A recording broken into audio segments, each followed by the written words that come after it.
Good morning students.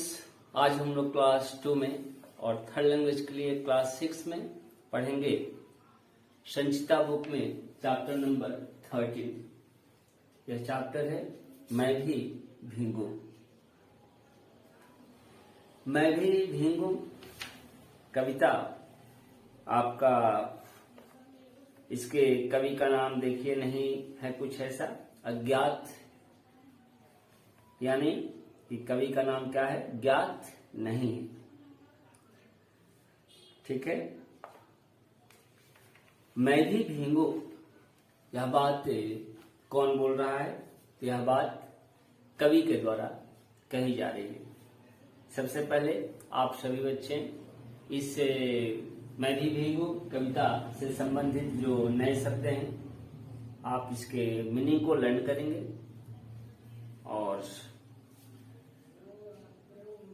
मैं भी Vigo कविता में सबसे पहले हम लोग जानेंगे क्या, सबसे पहले हम लोग जानेंगे कि यह कविता जो है किस चीज से जुड़ी हुई है। तो जैसा कि हम शीर्षक में देखते हैं कि यहाँ पर भीगने की बात है, भीगने की बात है, तो कहीं ना कहीं यह भीगना शब्द हमें बारिश की ओर ले जाता है, हमें ऐसे मौसम की ओर ले जाता है जिसमें वर्षा होती है। वह मौसम क्या है, वह ऋतु क्या है? तो वह है वर्षा ऋतु। हम जानते हैं कि वर्षा ऋतु के बीतने के बाद जो है शरद ऋतु का आगमन होता है। शरद ऋतु के बीतने के बाद गर्मी की ऋतु का आगमन होता है। फिर गर्मी के ऋतु के बीतने के बाद बरसात की ऋतु का आगमन होता है। तो कहने का मतलब कि यह प्रक्रिया, यह क्रम जो है चलते रहता है, एक के बाद दूसरे का आना, है ना। किस प्रकार कवि जो है वर्षा ऋतु का चित्रण करते हैं, किस प्रकार वे वर्षा ऋतु के बारे में बच्चे कैसे प्रकृति के प्रति प्रेम रखते हैं, किस प्रकार वे वर्षा ऋतु में आनंद की प्राप्त करते हैं, चाहे वह भीग करके आनंद की प्राप्ति लेना हो, आनंद प्राप्त करना हो, या तालाब में छोटे छोटे पानी के स्रोत में जो गड्ढे जम जाते हैं, या किसी भी तरह का वाटर फ्लो हो रहा है, पानी बह रही है, पानी की जलधारा बह रही है, उसमें बच्चे क्या करते हैं, तो कागज की नाव बना करके छोड़ते हैं। फिर जहां भी जो है गड्ढे मिल जाते हैं वहां पर पैरों से जो है उसमें जोर से जा करके मारते हैं, फिर उसका छींटा पड़ता है। तो इस प्रकार बच्चे जो है वर्षा ऋतु में आनंद की प्राप्त करते हैं। हम सबसे पहले जो है इस कविता को एक बार पढ़ते हैं, फिर इसके मीनिंग को, अन्य बातों को बताया जाएगा, तो आप ध्यान से सुने। अम्मा जरा देख तो, ऊपर चले आ रहे बादल, गरज रहे हैं, बरस रहे हैं, दिख रहा है जल ही जल। हवा चल रही क्या पुरवाई, हवा चल रही क्या पुरवाई, झूम रही डाली डाली, ऊपर काली घटा घिरी है, नीचे फैली हरियाली। भीग रहे हैं खेत बागवन, भीग रहे हैं घर आंगन, बाहर निकलूं मैं भी भीगूं, चाह रहा है मेरा मन। कवि, यहां पर कवि जो है एक बच्चे के माध्यम से, एक बच्चे के रूप में, एक बच्चा बन करके अपनी माँ से अपने अंतर मन की बातें, अपने मन की बातें जो उनके मन में वर्षा ऋतु के प्रति, बारिश के प्रति, बरसात के मौसम के प्रति जो एक भावना उठती है, वे इस कविता के माध्यम से प्रस्तुत करना चाहे हैं। किस प्रकार कवि वर्षा ऋतु का अपनी कल्पना के माध्यम से वर्णन करते हैं। यहाँ पर देखा जाए तो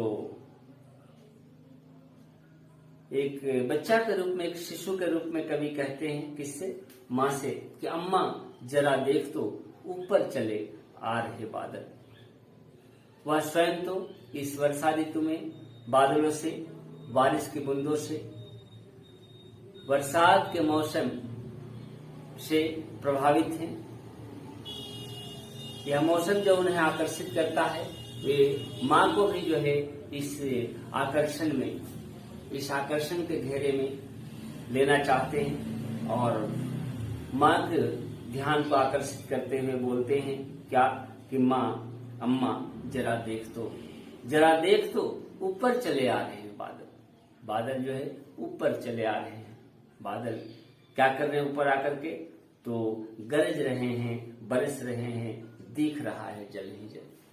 जब बारिश का मौसम आता है तो क्या होता है, बादल गरजते हैं, बादल बरसते हैं और इस प्रकार हर जगह जो है हमें जल ही जल दिखाई देता है। बरसात के मौसम में दो बातें होती है, हमें हर जगह जल ही जल दिखाई देता है और दूसरी बात यह होती है कि हर एक जगह जो है हमें हरियाली दिखाई देती है। खेत क्या होते हैं, तो खेत जो है हरियाली से भर जाते हैं, चाहे वह घास ही को न हो। फिर कवि कह रहे हैं कि हवा चल रही क्या पुरवाई। हवा कैसी चल रही है, तो हवा पुरवाई चल रही है। पुरवाई का मतलब क्या होता है, पुरवाई का मतलब वैसी हवा जो पूरब दिशा से आती है, जो पूरब दिशा से चलती है। तो हवा चल रही क्या पुरवाई, झूम रही डाली डाली। इस हवा के चलने से, पूरब की ओर से आने वाली हवा के चलने से क्या होता है, तो डाली डाली, जो पेड़ की शाखाएं हैं, पेड़ की डालियां हैं, विभिन्न जो है शाखाएं हैं पेड़ की, यह झूमने लगती हैं। हवा चल रही क्या पुरवाई, झूम रही डाली डाली, ऊपर काली घटा घिरी है, नीचे फैली हरियाली।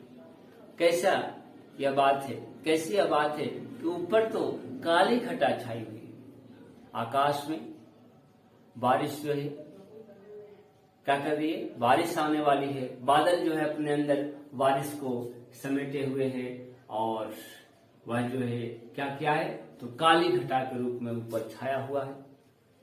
लेकिन नीचे कैसा है, तो नीचे जो हमारा सतह है वह हरा भरा है, नीचे हरियाली फैली हुई है। फिर कवि कहते हैं माँ का ध्यान को आकर्षित करते हुए कि भीग रहे हैं खेत बागवन, भीग रहे हैं घर आंगन। सब कुछ भीग रहा है। क्या क्या भीग रहा है, तो खेत भीग रहे हैं, बाग भी भीग रहे हैं, वन भीग रहे हैं। इतना ही नहीं, हर एक घर भीग रहा है, हर एक आंगन भीग रहा है।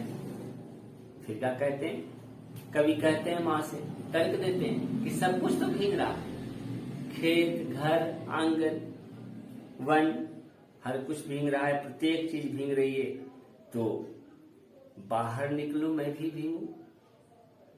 क्या मैं भी बाहर निकल सकता हूं, क्या मैं भी भीग सकता हूं। यह माँ से प्रार्थना कर रहे हैं, माँ से बाहर निकलने की आज्ञा मांग रहे हैं, है ना, कि माँ काश एक बार हमें आज्ञा दे देती, काश माँ एक बार बोल देती कि हाँ जाओ बेटा। जब सब कुछ भीग रहा है तो तुम अगर भीग जाओगे तो क्या होता है।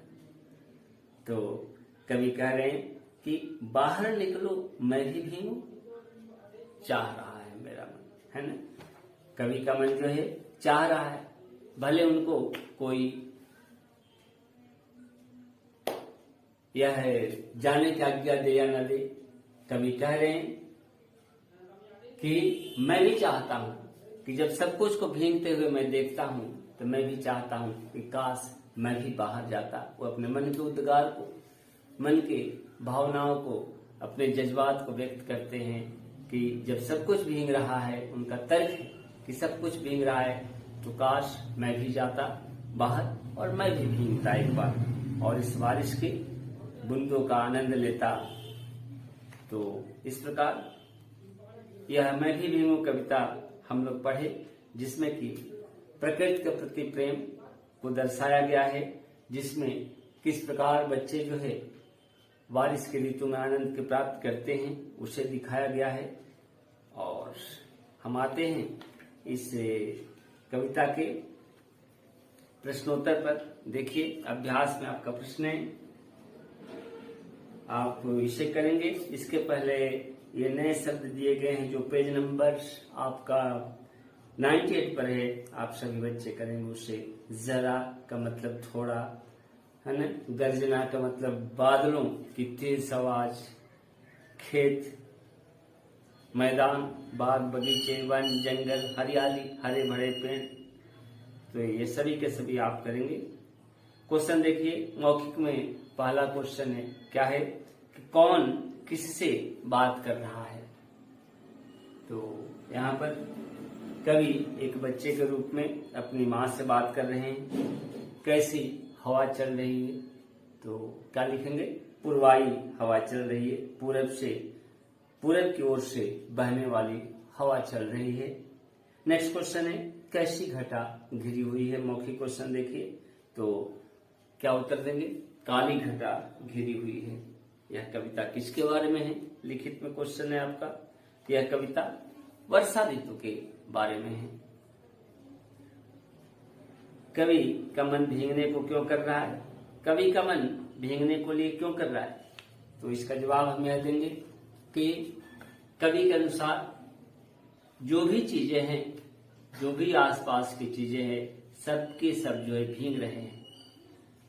चाहे घर हो, आंगन हो, वन हो, है ना, खेत हो,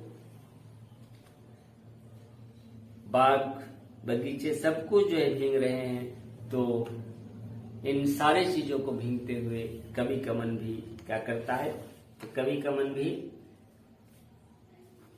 बारिश में, वर्षा की ऋतु में बाहर निकल करके भीगने को कर रहा है।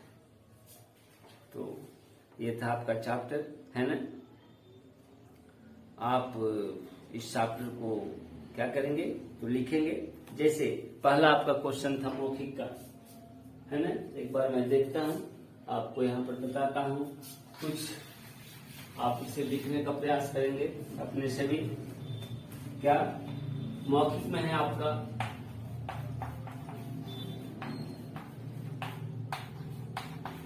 पहला क्वेश्चन क्या है कि कौन किससे बात कर रहा है, तो कवि, है ना, अपने माँ से, अपनी माँ से, है ना। लेकिन कवि किस रूप में है, तो बच्चे के रूप में आप लिखेंगे। ख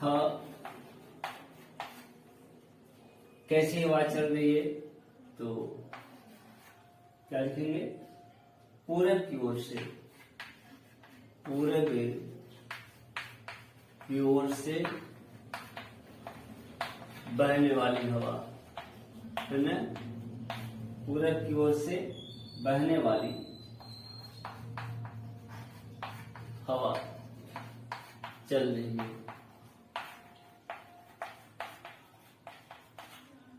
और 2 नंबर क्वेश्चन आपका क्या है, ग है, कैसी घटा गिरी हुई है, तो काली घटा, काली घटा, काली घटा, है ना। देखिए आपका दिया गया है, ऊपर काली घटा गिरी है, नीचे फैली हरियाली। यह कविता किसके बारे में है, यह कविता वर्षा ऋतु के बारे में है। आपका क्वेश्चन नंबर क्या है, तो लिखित का है 100 नंबर, है ना। यह कविता किसके बारे में है, तो लिखित में है आपका, आप लिखेंगे क्या, यह कविता जो है वर्षा ऋतु के बारे में है, वर्षा ऋतु के बारे में।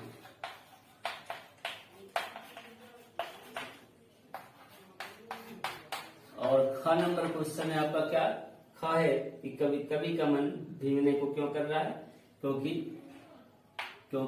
प्रकृति की सभी चीजें भीग रहे हैं, भीग रही है ना, जिसे देख करके कवि का मन भी भीगने को कर रहा है ना। तो ये था आपका क्वेश्चन। भाषा की बात में देखिए है आकाश, गगन, बादल, तो बादल है ये। जल, तालाब, सरिता, तो जल पर टिक मारेंगे, है ना। घर, पाठशाला और बाग, तो बाग ये है। फिर इधर है गृह, घटा और वन, तो वन पर टिक मारेंगे। तो ये था आपका क्वेश्चन आंसर। नेक्स्ट डे हम लोग अगले चैप्टर के साथ मिलते हैं। धन्यवाद।